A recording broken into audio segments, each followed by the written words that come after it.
பட்டுக்கோட்டை அருகே நடுவிக்கோட்டை கிராமத்தில் அருள்மிகு ஸ்ரீ நாடியம்மன் திருக்கோவிலில் கொங்கு மண்டலத்தில் வள்ளி கும்மியாட்டம் போல் ஒட்டுமொத்த டெல்டா மாவட்டத்தில் முதல் முறையாக 300க்கும் மேற்பட்ட பெண்கள் இன்று இரவு ஒரே இடத்தில் சீருடை போல் சேலை அணிந்து சுமார் 2 மணி நேரம் இடைவிடாது 20க்கும் மேற்பட்ட திரையிசை பாடல்களுக்கு கோலாட்டம் ஆடி அசத்தினர்.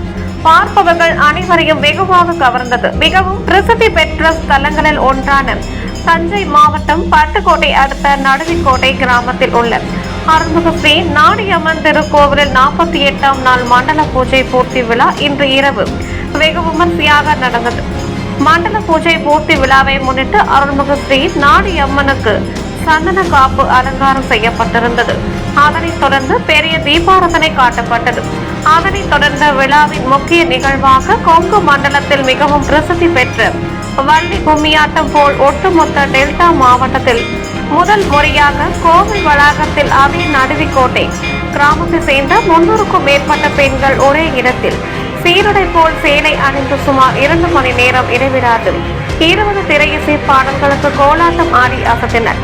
இது பார்ப்பவர்கள் அனைவரையும் வெகுவாக கவர்ந்தது.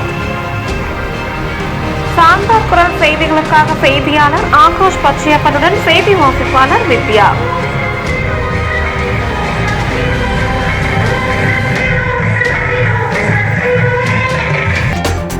செய்திகளை உடனுக்குடன் தெரிந்து கொள்ள சான்றோர் குரல் பக்கத்தை ஃபாலோ செய்து கொள்ளுங்கள்.